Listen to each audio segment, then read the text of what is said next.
Today we are diving into one of the most shocking developments in Middle Eastern politics where alliances are shifting, responsibilities are being transferred, and conflicts are spilling across new borders. The news that Saudi Arabia's defense may now be considered Pakistan's responsibility while Israel carries out strikes against Qatar, all during ongoing diplomatic meetings in Doha, paints a picture of a region on the edge of massive transformation.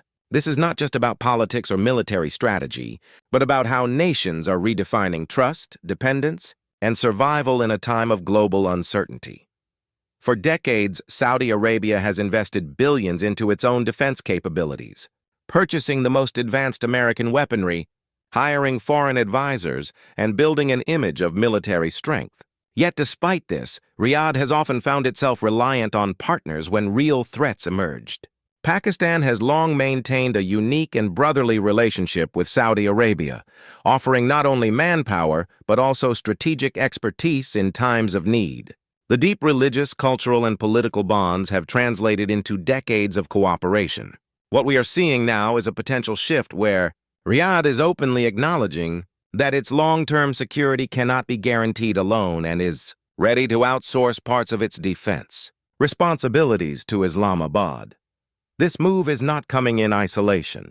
It is happening in the middle of a storm of crises. Israel, long perceived as one of the region's most unpredictable and militarily aggressive powers, has expanded its operations beyond traditional adversaries. By targeting Qatar, Israel has crossed a new red line, one that signals the war is no longer just about territory or immediate threats, but about sending messages of dominance and control.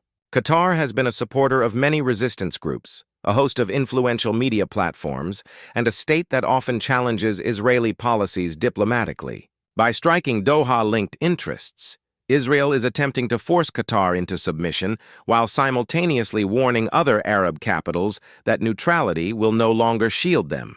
At the same time, Doha has become the center of high-level political meetings. Diplomats, intelligence officials, and representatives from multiple nations are gathering to discuss strategies, forge new alliances, and perhaps prevent further escalation. These meetings are not symbolic. They represent Qatar's growing role as a mediator and hub for dialogue, even while being under attack. This paradox of being both a target and a mediator is shaping Qatar into a state whose political importance cannot be ignored. The Saudi-Pakistan defense arrangement raises numerous questions. Will Pakistan commit boots on the ground to defend Saudi territory if threatened by missile attacks or regional insurgencies? Will Pakistani pilots fly Saudi jets in case of an air war? Or will the partnership be limited to intelligence sharing, military training, and nuclear deterrence assurance? Pakistan's role as the only Muslim-majority nation with nuclear capabilities makes this partnership not only logical, but also highly symbolic. It sends a clear signal to adversaries that Riyadh's defense is not just its own business, but a matter tied to the strength of the broader Muslim world. Israel's attacks on Qatar also risk dragging more countries into the conflict. By choosing Qatar, Israel has effectively provoked states like Turkey and Iran, who both maintain strong relations with Doha. This could escalate into a larger confrontation where proxy wars turn into direct clashes. Already there are whispers of Turkish forces preparing contingency plans and Iran expressing outrage over Israeli provocations. Qatar itself has vowed resilience, but its relatively small size and limited military power make it reliant on allies for survival. The presence of the U.S. military base in Al Udeid adds another layer of complexity, since any escalation risks involving Washington more directly. The Doha meetings now take on added urgency.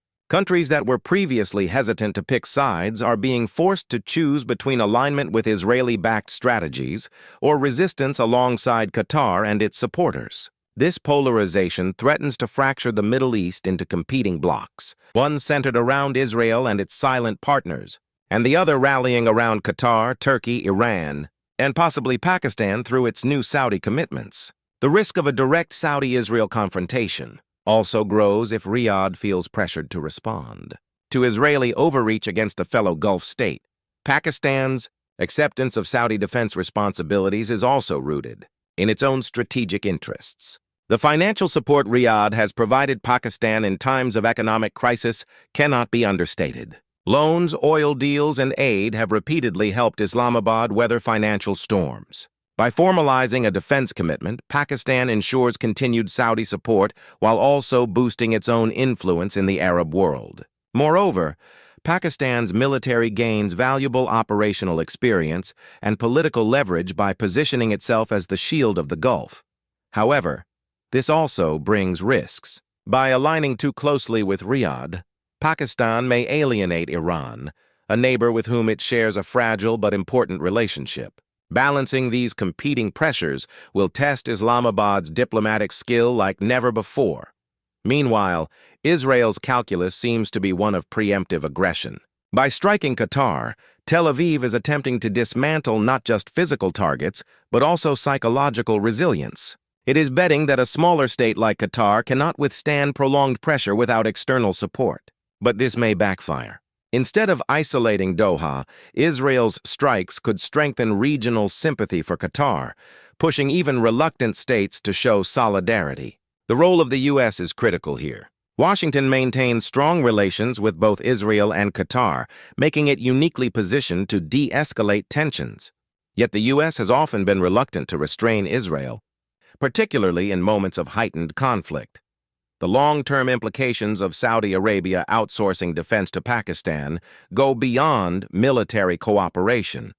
It reflects a shift in global order where Western powers, particularly the U.S., are no longer seen as the sole guarantors of Gulf security. The American pivot towards Asia, combined with Washington's inconsistent engagement in Middle Eastern conflicts, has forced Riyadh to seek alternative strategies. Pakistan, with its military professionalism, nuclear deterrence, and close ties, is the natural choice. But this also represents a gamble. If Pakistan becomes overstretched or faces internal instability, Saudi Arabia may find itself vulnerable at the worst possible moment.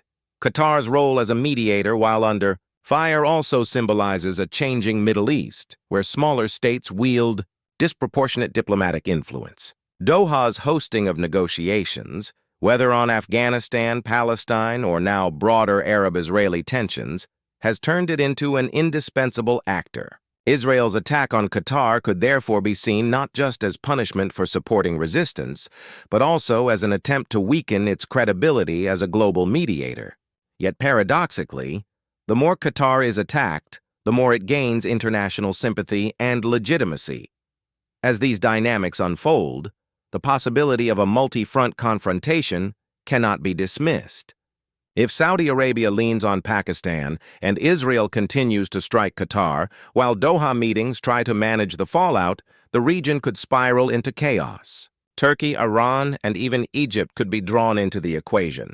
Russia and China, observing closely, may also choose to intervene diplomatically or militarily to protect their interests. The Middle East has always been a chessboard of global powers, but the current developments suggest we are entering a new era where the pieces are being rearranged in unpredictable ways. At the heart of this story is the struggle for survival, dominance, and legitimacy. Saudi Arabia is seeking security through Pakistan. Israel is projecting power through aggression against Qatar. Doha is striving to maintain its role as a mediator despite being a target. Each actor is pursuing its own strategy, yet their choices are entangling them in a complex web of conflict and cooperation.